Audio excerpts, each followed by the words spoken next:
Welcome to another episode of the Read Pile. Today I'm talking about some Paybacks, the Paybacks, which I still bring up on a fairly regular basis, even though this came out. This is two miniseries. This is the collected edition.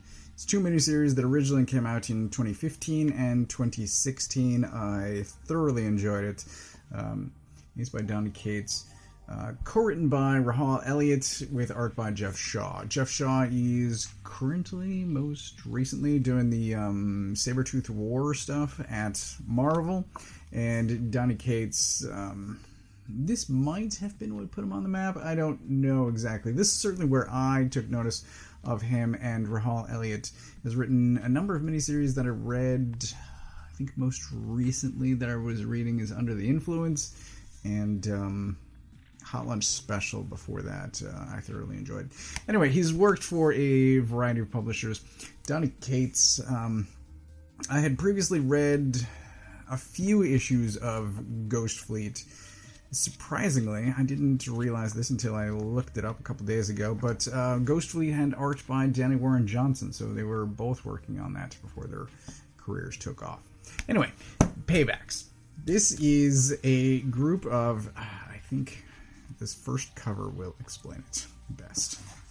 It's a group that repossess superhero and villain items from people that can't pay their bills. So this is a Batman stand-in. His name is Night Knight, and this is clearly a Batmobile that's being towed away. It's one of those series that I make comparisons to Paybacks. When I talk about Minor Threats, currently being published by Dark Horse.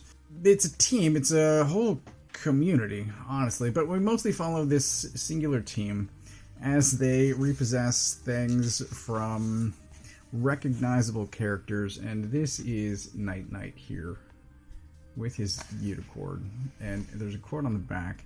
I love how, so the signal goes off, and then he doesn't ride the horse. They're on rooftops.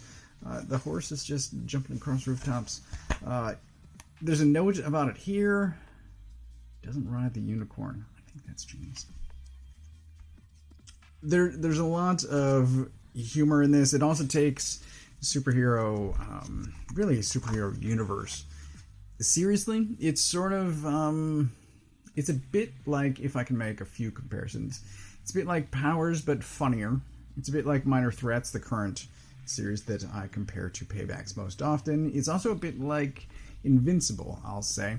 All of those take the superhero universe. They take it more seriously than, I will say, Marvel and DC, that sort of put restraints on their heroes and villains, what they are allowed to do. Obviously, Batman doesn't kill, but Dan was just telling me a story about Sandman and something that very twisted and how he would choose to kill the Spider-Man if that such thing was ever allowed.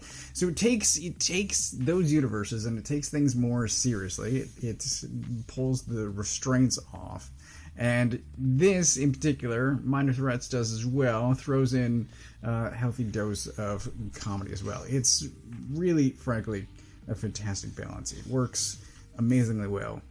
There's there's plenty of references to things.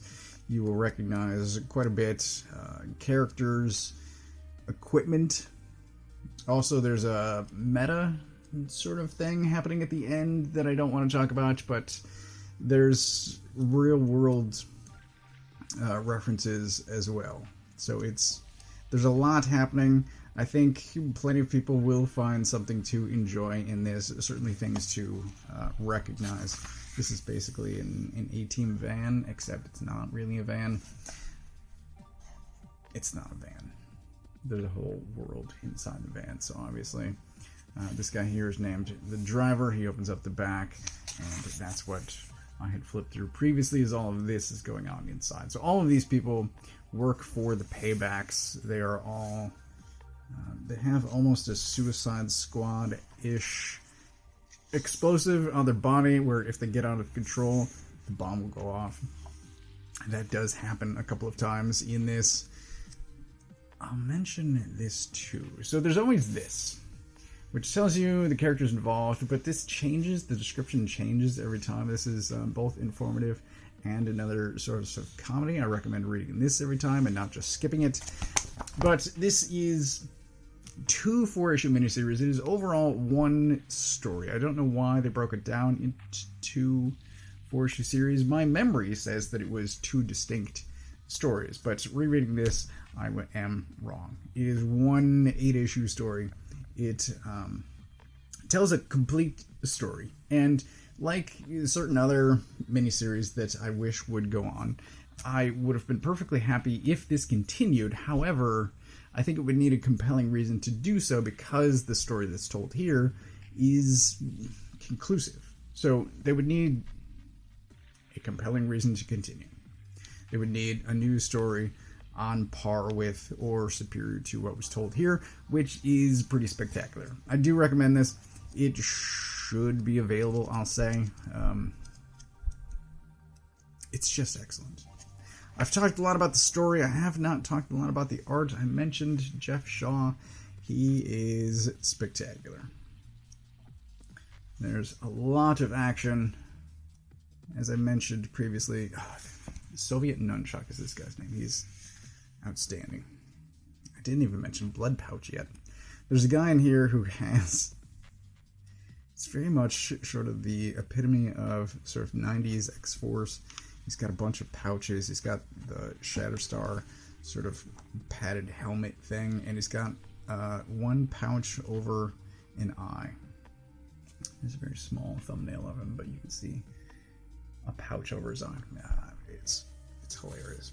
I don't know how much he got to design all of these characters, but there's plenty of comedy in the art as well. Sort of, I frequently make this comparison also to Rob Guillory on Chew and just funny things happening in the background, or to Zdarsky on Sex Criminals. It's all around a fantastic package. It is highly recommended. I believe it should be available. If not, Dark Horse should keep it in circulation in print, because it's very funny. It's also just a great story.